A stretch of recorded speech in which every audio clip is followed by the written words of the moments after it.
여러분, 교회의 주인은 성령 하나님이십니다. 그런데 사람이 주인이 되고 또 인본주의가 교회를 지배하게 되면 교회는 평범한 유람선이 됩니다.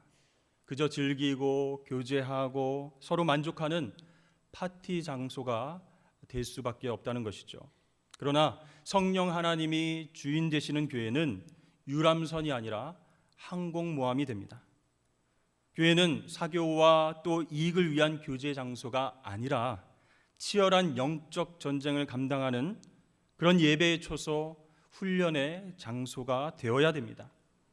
마치 항공모함 위에서 수십 대의 전투기들이 기름과 미사일을 충전하고 대기하다가 비상벨이 막 울리고 출격 명령이 떨어지면 곧바로 적지로 날아가서 싸우는 것처럼 우리 교회도 예배와 교육, 봉사와 선교 훈련을 받아서 삶의 터전으로 나아가서 영적 전쟁을 치르고 승리해야 할 줄로 믿습니다.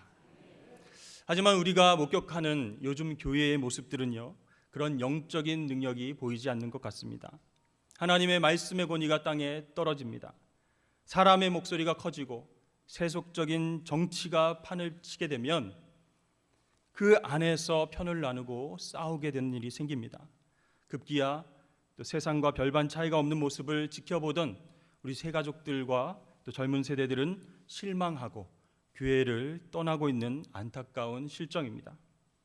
여러분, 이러한 문제들이 단지 시대의 변화 때문일까요?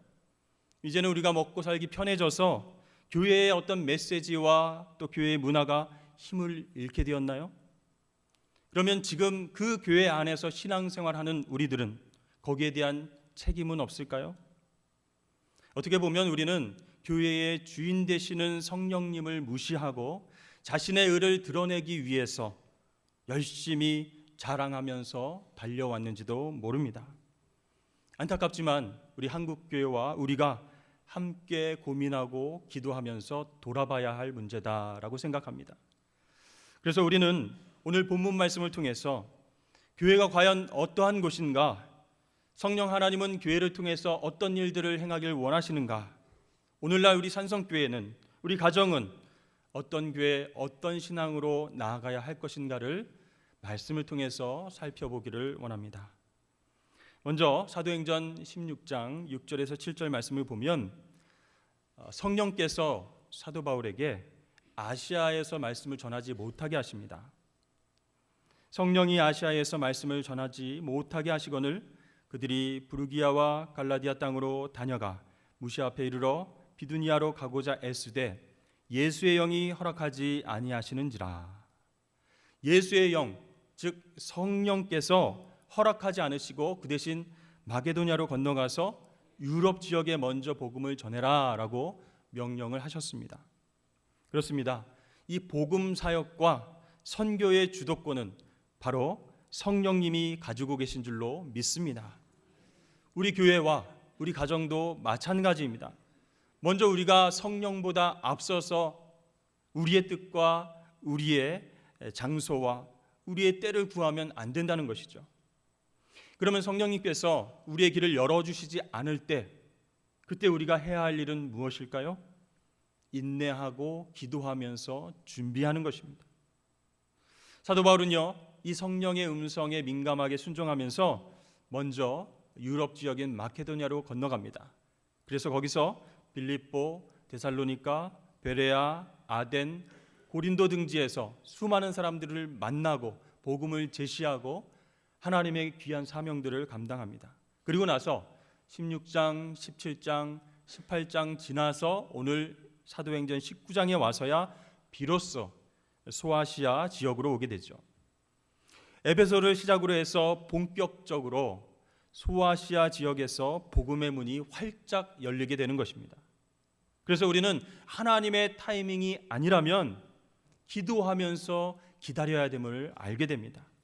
내가 원하는 시간과 방법대로 주님의 일을 할 수 있어 하면서 추진할 수는 있지만 그렇게 한다면 성령의 열매와 기적은 우리가 많이 경험하지 못한 때문입니다. 오늘 사도행전 19장에 나오는 에베소 교회, 그 교회는요 역사적으로 굉장히 위대한 교회 부흥의 역사를 경험했던 곳입니다. 또한 이 사도 바울이요, 사역과 신학이 절정에 달했을 때에 사역했던 곳이었기 때문에 우리가 성경 중에 에베소서를 보면 교회란 무엇인가, 그것에 대한 통찰을 얻을 수가 있는 것입니다.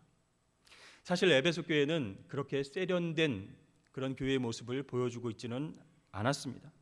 오히려 치열한 영적 전쟁의 모습을 우리에게 보여줍니다. 예수의 이름으로 귀신을 축출하고 악한 영과 대적하고 병자들이 예수의 이름으로 질병과 고통에서 회복되는 정말로 날 것 그대로의 복음의 능력을 보여주는 성령 충만한 그런 교회였습니다. 그렇기 때문에 오늘 이 시간 현재 익숙해지고 게을러졌던 우리의 신앙의 모습이 우리 안에 있다면 에베소 교회 안에서 성령께서 어떻게 역사하셨는지를 돌아봄으로 말미암아 새로운 역사를 만들어가는 그러한 계기가 될 수 있기를 주의 이름으로 축복합니다. 먼저 여러분, 초대교회, 정말 뜨겁고 성령께서 이끄셨던 그 초대교회 다들 아시죠? 그 교회와 오늘날의 교회의 차이점이 있다면 무엇일까요? 여러 가지 차이점이 있겠지만 먼저 교회 회원권의 취득 방법이 아닐까 싶습니다. 오늘날 교회는요, 등록만 하면 그 교회의 회원이 될 수가 있습니다. 그런데 초대교회와 청교대 시대에는 달랐습니다. 그 사람이 정말 회심했는가, 그것이 교회 공동체 회원이 될 수 있는 자격이 되었습니다. 원칙적으로 이 사람이 거듭난 증거가 있는가, 예수님을 구주로 받아들이고 마음을 돌이켰는가, 그것을 점검해야 됩니다. 그러나 역사적으로 그러한 점검들이 교회 안에서는 점점 사라지게 되었습니다. 왜 그렇게 되었을까요? 첫 번째로는 양적인 성장주의 때문이었습니다. 교회가 커지면 커질수록, 양적으로 성장하면 성장할수록 힘있고 영향력 있는 시스템이 생기게 되었습니다. 그래서 누구나 환영하는 거예요. 누구나 웰컴입니다. 어서 오십시오. 그래서 그 사람의 신앙의 고백이 있는지, 예수를 진짜 받아들일 것인지 따지지 않고 그렇게 받아들이게 된 것입니다. 두 번째 이유는요, 성령의 세밀한 사역은 눈으로 보이지 않기 때문입니다. 성령께서 어떻게 역사하셔서 구체적으로 회심했는지 개인적으로 간증하지 않으면 알 길이 없다는 것이죠.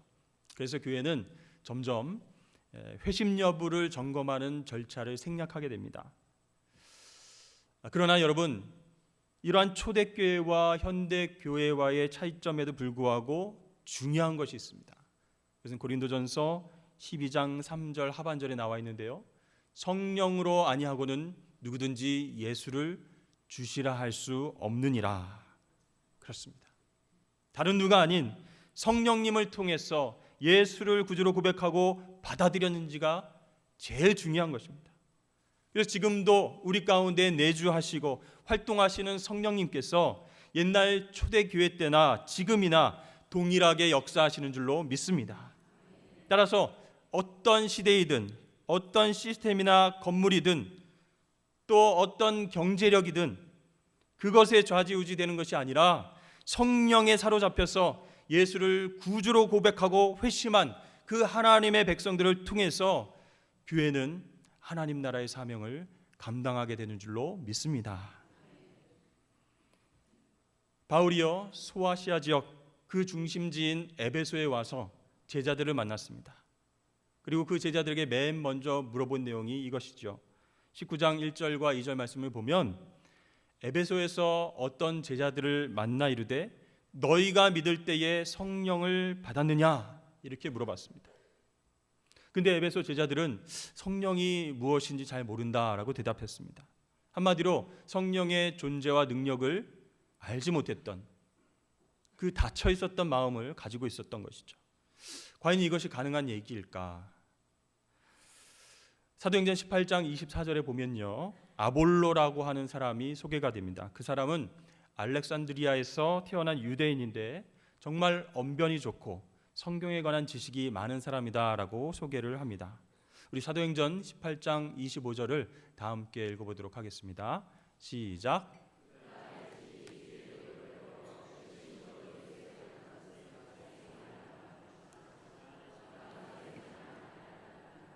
네. 다시 말하면 예수님에 관한 지식은 있지만 예수님을 아는 지식이 없었다는 것입니다. knowledge about Jesus는 있었지만 knowledge of Jesus는 없었다는 거예요. 그러니까 이 아볼로나 바울이 질문했던 에베소 제자들은요, 세례 요한을 통해서 예수님에 관한 소식을 들었습니다. 그래서 예수님에 관한 지식은 있어요. 물세례도 받았습니다. 근데 성령을 잘 모르는 거예요. 성령을 모르는 사람이 예수님을 가르치고 또 성경을 가르친다는 얘기가 여러분 이해가 되십니까? 그러나 오늘날 우리 한국교회 안에서도 제2의 아볼로, 제2의 에베소 교회의 제자들과 같은 사람들이 있다는 것이죠. 성령을 받았습니까? 라고 하는 질문에 대해 확신이 없이 스스로 머뭇거리는 사람들이 많습니다. 그럼에도 불구하고 교회 안에서 여러 사역에 몸담고 열심히 섬기면서 봉사할 수 있습니다. 그렇습니다. 교회에서도요, 예수님에 관한 지식을 듣고 잘 알고 있으면서 교회 생활을 하는 사람이 있습니다. 그러나 다른 한편으로 예수님을 아는 지식을 사모하면서 그분을 닮아가려고 노력하는 신앙생활을 하는 사람들이 있다는 것이죠. 그래서 성령의 음성에 순종하며 살아가는 사람들만이 예수님을 알아가게 되어 있고요, 성장하게 되어 있고요, 그럴 때에 주의 일을 힘있게 감당하게 된다는 것입니다. 그러나 여러분, 교회 생활과 신앙생활은 다르다는 것이죠. 예수님에 관한 지식을 가지고 예수님을 안다고 하면서 교회 생활을 할 수 있습니다. 그러나 예수님을 인격적으로 알아가는 그 과정 가운데에서 신앙생활하는 저와 여러분 되실 수 있기를 주의 이름 축복합니다. 그 차이는 너무나 큰 차이이기 때문입니다. 그래서 사도 바울은요, 그러한 영적인 통찰력을 가지고 제일 먼저 에베소에서 만난 제자들에게 그렇게 질문한 것이죠. 너희가 믿을 때에 성령을 받았는가? 이 얘기는 무슨 뜻입니까? 즉 성령 하나님이 너희 사역의 주도권을 쥐고 계신가? 아니면 너희가 주도권을 쥐고 있는가? 그런 질문입니다. 세례는 받았지만 성령님에 대해서 잘 몰랐습니다. 예수님에 관한 지식은 있지만 성령의 역사에 대해서는 무지한 사람, 그 사람들에게 사도 바울은요, 오늘 말씀에 보면 예수님을 소개하고 있습니다.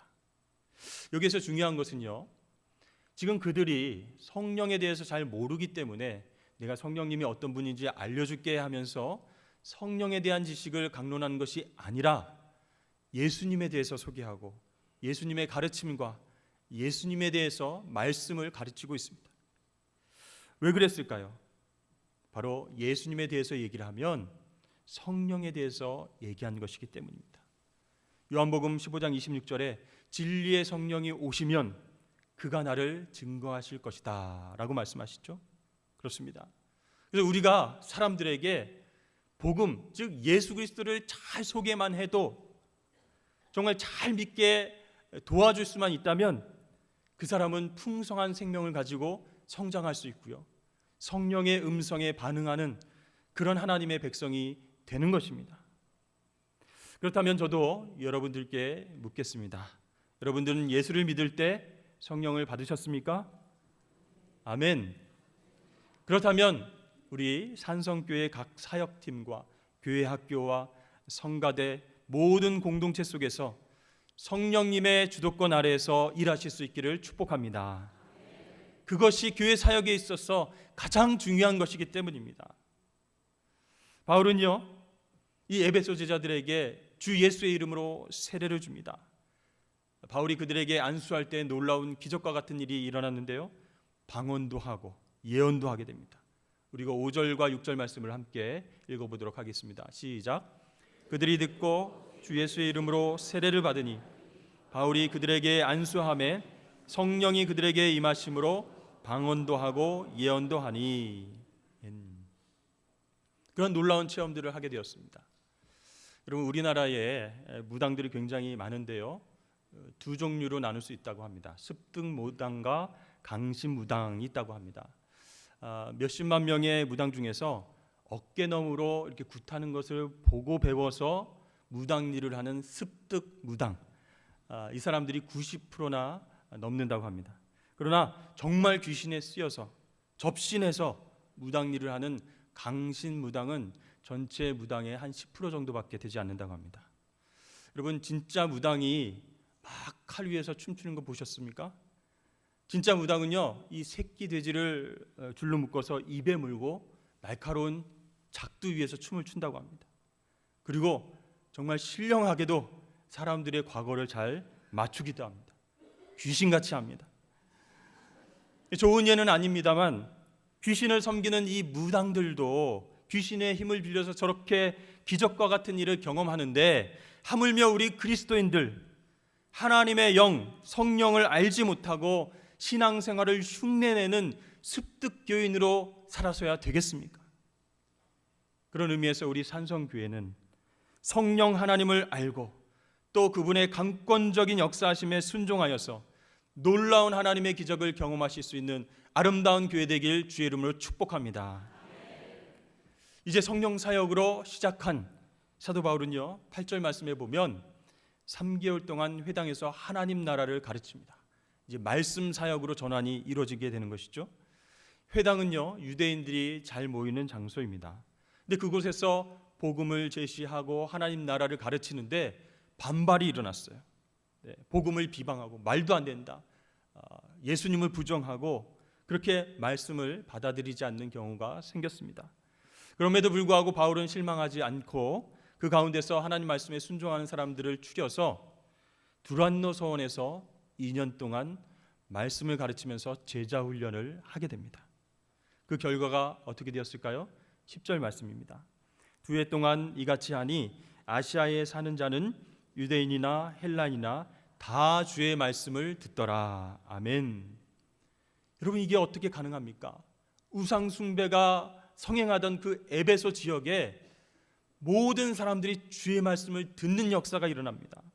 그것은 바로 하나님의 말씀이 능력이 있기 때문인 줄로 믿습니다.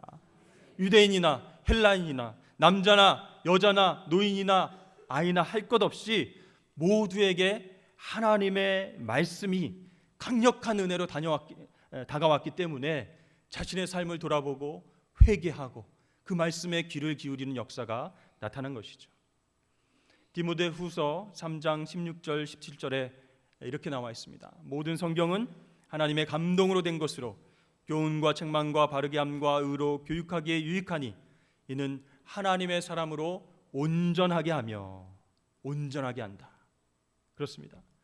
하나님의 말씀은요, 연약한 우리를 온전하게 만드시는 줄로 믿습니다.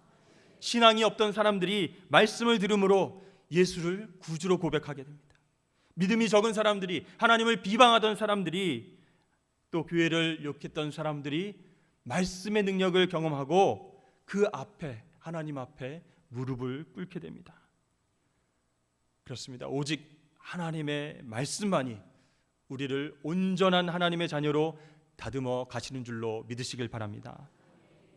사랑하는 여러분, 그래서 이 성령 하나님의 역사는요, 그냥 나가면 안 돼요. 말씀의 레일 위로 달려나가야 됩니다. 교회가 마찬가지입니다. 교회가 말씀의 레일이 아닌 욕망의 레일, 세속 가치관의 레일, 또 자기 만족의 레일, 그쪽으로 달려가면 망하게 되어 있는 거예요. 말씀 사역을 떠난 일은 있을 수도 없고 있어서도 안 된다는 것입니다. 왜 그럴까요? 말씀을 떠난 그 사역은 신비주의로, 이단으로 빠질 수 있는 위험성이 있기 때문입니다. 그래서 오직 우리를 온전케 하시는 그 하나님의 말씀의 레일 위에서만이 우리 교회는, 한국 교회는 균형 잡힌 그리고 아름다운 성장을 향해서 달려나가게 되는 것입니다. 이렇게 하나님께서 성령 사역으로 출발하게 하신 에베소 교회의 사역들은 이 중심축이 말씀 사역 쪽으로 옮겨지게 됩니다. 그래서 성령 사역과 말씀 사역이 같이 가게 되는 것이죠. 이것이 정말 건강한 교회의 모습이다라고 우리에게 말씀하고 계십니다. 그런데 계속 이렇게 말씀이 통해서 부흥하고 또 제자 교육을 하고 그런 부흥이 있으면 계속 말씀 사역이 있어야 되는데 11절 이하부터 보면 하나님이 바울을 통해서 놀라운 기적들을 베푸시는 것을 볼 수 있어요. 조금 미신적인 이야기죠. 사도 바울이 가진 손수건이라든지 앞치마를 아픈 사람에게 탁 얹으면 그 병이 떠나가고 귀신도 물러가는 역사가 일어납니다. 왜 진리 대신 하나님 말씀을 붙잡고 순종하며 살아가면 될 텐데 하나님이 그렇게 사역을 전환시켜 놓고 왜 기적을 또 베푸셨을까? 약간은 미신적인 마술 같은 손수건을 건드리면 낫게 되는 그런 일들을 하게 하셨을까요? 이것을 따라하는 스게와의 7 아들들, 사도 바울이 이렇게 하니 나도 하면 되겠다 싶어가지고 했는데 잘 안 되는 겁니다. 오히려 귀신에게 면박을 당합니다. 내가 예수도 알고 바울도 아는데 넌 도대체 누구냐? 아이고, 이렇게 귀신이 귀신같이 합니다. 여러분, 이 스게와의 7 아들이 왜 이렇게 얘기했을까요? 그들이 습득 교인 행세를 했기 때문입니다. 그 당시 에베소는요, 헬레니즘 문화와 온갖 이방신들을 섬기는 우상숭배의 중심 센터였어요. 마술을 가르치고요, 온갖 점쟁이들이 넘쳐났고요, 음란한 문화들이 들끓었습니다. 그곳에는 세계 7대 불가사의인 아데미 신전이 있었는데 엄청난 크기의 돌 기둥이 120개나 아름답게 크게 건축되어져 있었습니다. 그 신전에서 여사제들과 함께 음란한 제사 의식도 성행하고 있었습니다. 이런 우상 숭배 속 정말 신음하는 그 백성들을 향해서 하나님은 성령 사역과 말씀 사역을 통해서 기초를 잘 다듬어 놓으신 후에 이 바울의 기적과 능력의 사건을 통해서 완전히 그곳의 영적인 분위기를 빼앗아 오게 하셨습니다. 그래서 복음의 영향력이 마치 폭탄처럼 힘있게 퍼져나가게 되었습니다. 다른 것들이 하는 것은 가짜 마술이에요. 사람들이 눈을 속이고 마음을 뺏는 그런 것이 아니라 진짜 하나님의 기적, 복음의 능력이 눈앞에서 벌어지게 되니까 과연 예수가 누구신가? 과연 성령이 누구신가? 말씀에 귀를 기울이게 되었던 것이죠. 사랑하는 여러분, 이제 성령의 능력과 말씀의 능력으로 우리 교회와 우리 가정이 다시 한번 회복되는 놀라운 기적을 체험하실 수 있기를 바랍니다. 우리 때문에 미신과 이단과 세상 가치관 속에서 살아가는 많은 이웃들이 살아계신 하나님을 체험하기를 원합니다. 그렇다고 우리가 기적만을 사모해서는 안 됩니다. 이 놀라운 기적들도요, 하나님의 말씀이 진리라는 것을 드러내주는 도구이기 때문입니다. 20절 말씀을 한번 보십시오. 함께 읽겠습니다. 시작. 이와 같이 주의 말씀이 힘이 있어 흥왕하여 세력을 얻으니라. 아멘. 사도 바울의 기적을 통해서 하나님의 말씀이 진리라는 것이 드러났기 때문에 결과적으로 말씀이 흥왕하게 되었다, 세력을 얻게 되었다라고 말씀합니다. 그렇습니다. 진정한 교회 부흥과 개인의 영적 성장은 이 성령의 역사와 진리 대신 그 말씀만으로만 가능한 줄로 믿습니다. 사랑하는 여러분, 우리 산성교회는 어떤 교회입니까? 주님의 피값으로 세워진 거룩한 공동체입니다. 성령께서 이끄시는 교회가 우리 산성교회인 줄로 믿습니다. 그래서 우리 교회 가운데 진리 되신 예수 그리스도를 더 잘 알아가는 그러한 축복이 있기를 원합니다. 그럴 때만이 우리 교회와 일터와 가정이 오늘 에베소처럼 성령 하나님의 역사로 다시 한번 변화되고 부흥될 줄로 믿습니다.